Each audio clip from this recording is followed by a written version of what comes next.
And hello again, Warriors fans. Scott Warras and women's volleyball head coach Jenilee Voss. We are here to preview the conference tournament for the Warriors, and it begins on Tuesday night. They'll take on Aurora down in Illinois. Coach, first of all, congratulations on getting back to the NACC tournament. I know when we talked, 3 months ago and did our season preview, that was one of the goals. We got to get back into the tournament, and you did. You'll be the 6th seed. Is there, in the short term at least, as you're preparing, I know, in the short term, is there a certain sense of accomplishment, some celebration allowed, at least for a while after the regular season ended? Yeah, absolutely. I mean, we clinched a conference tournament berth, maybe 3 weeks ago. So that has definitely been something that we've been celebrating. And now, even, as our regular season was ending, we were focused on the present moment, but we were still, now that we had it clinched, anticipating how all of these games are going to prepare us for this moment right now. You finished up the regular season on Saturday with a big 5-set win at Benedictine, a program that has really dominated the all-time series. What did it say about the way your team finished the regular season at that venue, winning in 5? We were talking off the air. Maybe you didn't feel you guys were at your best, but you found a way. What does that say? Yeah, I'm really proud of the way that we fought. And I think the fact that we weren't all at our A game shows a lot of grittiness, shows a lot of perseverance, and gives us confidence heading into the tournament. We had a really tough gauntlet of teams come here, so we had a little losing skid there. So good to get a win, some confidence boosters, and finish the season strong. When we have a chance to sit down and talk about the conference tournament, it gives me a chance to kind of look back at just some of the notes from when we talked, like I said, in the preseason. And I remember one of the things you stressed, or we talked about, was that you felt this team had it was like a quiet confidence or a calming confidence, and you've used that word already now a couple times in your answers, not knowing I was going to ask this. They clearly had that. I mean, it just as an onlooker myself this year, there was something about this team different from prior years in recent memory that just had a quiet confidence about them. You got to be proud with that. Very proud. Yeah, we've talked about that a lot. The senior class that we have has definitely led the way there. They have never throughout their careers been these super overt, loud, flashy leaders, but there has been that calm, poise, confidence, and that's certainly infiltrated the way that we carry ourselves. Talk about some of the individual performances that we've seen through the regular season. I mean, you talk about your seniors and your captains like Kayla Wigley, Lydia Biggin, Emily Marone.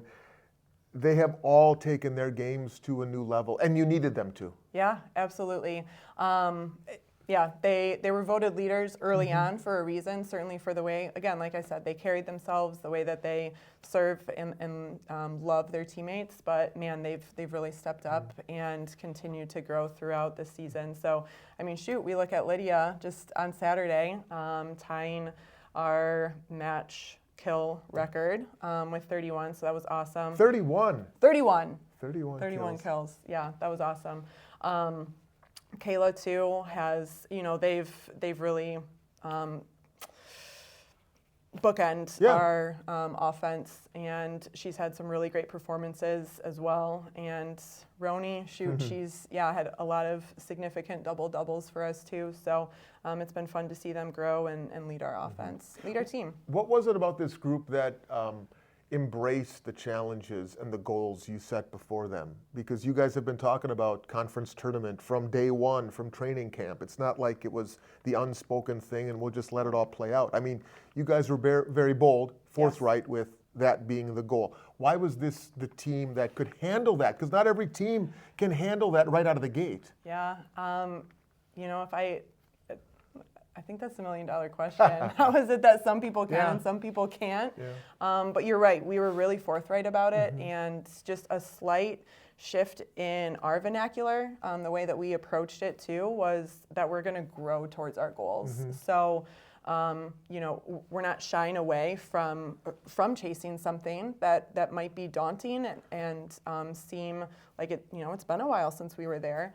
But we're going to grow towards it. So there is going to be struggle, there is going to be challenge, but how can we reframe that in our head so that we're embracing those opportunities. I want to talk a little X's and O's as much as I can talk X's and O's.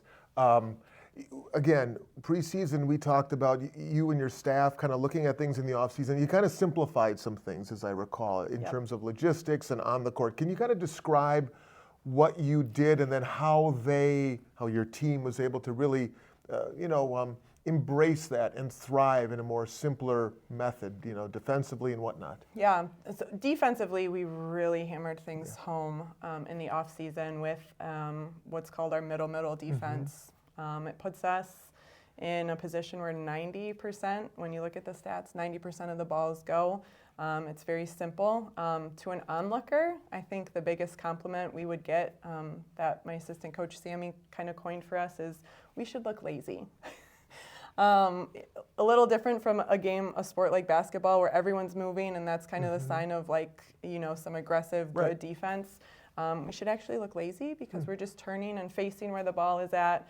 We're already in the position where most balls go, and then we get to pursue and run them down, and they really embrace that. If you go up to the gym, we have tape lines on the court every single day with staying in our box and simple patterns and things that we should be running. So, they've done a good job embracing that and buying into the system. One of the other things that they've embraced is the art of the service ace. We were talking off the air. First of all, this year, 263 aces going into the conference tournament is now the single season record. 3 of the top 4 marks in that category all time are these last 3 years, 25, 24, and 23. And we've seen it as fans, as people at games. Did something change like a few years, or is it just contingent on the personnel you have and the talent that they have? Or did something strategic change because you guys have dominated in that particular category in this league and in comparison to this program's deep history? You've dominated now the last several years. Why? How? I wish I could go back to 3 years ago and know what that shift was. Because I don't want to say it's just personnel. They too have bought into the fact that this is going to be the base of our skill system, right? Everything hinges on the serve and pass game. It's our first contact on either side, so we're going to make sure we're really good at it. We serve a ton in practice. We initiate a lot of drills with serving, but more than that, we have a lot of different apparatuses that help us with that. We get radar guns out. We're serving under things, and I think that mindset has carried down from class to class, and so we've continued to challenge each other in the gym, and now that's just become the norm and the standard for us. Describe that a little bit in terms of what you physically said. I didn't know this was a thing. You physically, have them serve through, under, above? Yeah. So, give me an example of something. Yeah, we have elastics that will attach to the top of either antenna. So they're serving through the antennas. So it's not going super high and lofty because we think that the flatter that you serve, the more pace you're going to have on it, which is going to disrupt the passers, going to disrupt their patterns that they run on the other side. So you're restricted to hitting it in that gap, which is, if you've been to matches regularly this year, it's something that has been noticeable. The for lack of a better, the low line drive is the layman's term. The low line drive, sir, they just skim over the top of the net and put the opposition in a tough spot to return it. Yeah, that's really interesting. Yeah. Aurora will be the opponent on Tuesday. Aurora is the 3 seed. Warriors are the 6 seed. Aurora swept you guys back in mid-October. A couple of close sets early, 25-20, 25-19 or so. What can you take from that match into getting ready for the quarterfinals? Are you breaking down the game tape and looking back at that? Yeah, we're doing a lot of different things, obviously looking back at what we did, but that was also a month ago. And we know that we have grown a lot since then, right? Every post-game interview I've talked to you about, we've been resilient learners. Win or lose, we are taking things from each game and getting better. So we've gotten a lot better since then. What we did well was serve. And while we might not have had a lot of aces against them, We knew that they're a good passing team, so getting them out of system was key. We're going to focus on doing that again. Looking back, we really didn't get our middles involved too well, so that made it easy to have some double blocks on our big hitters. So we're really gonna hammer home our distribution. We've gotten a lot better with hitting and terminating different shots, not being one-trick ponies as attackers, and continuing to own that defense. Last thing on the way out, is there an X factor? Something, some facet of the game, maybe it's somebody that, if you're going to go down to Aurora and pull off an upset, that might loom large. Is it a statistic for folks who are there or who are watching? Something or someone, something off the beaten path. I like to call it the X factor. That, keep an eye on that if we're going to go down there and do something special. What would you tell us? I don't know if it's a surprise. I don't think it's a surprise X factor by any stretch, but I think Lydia and Kayla having a strong performance together on the same night. Yep. Yeah. Both of them having a strong performance will be key. Yeah, absolutely. Okay, Tuesday night, 7 o'clock down at Aurora.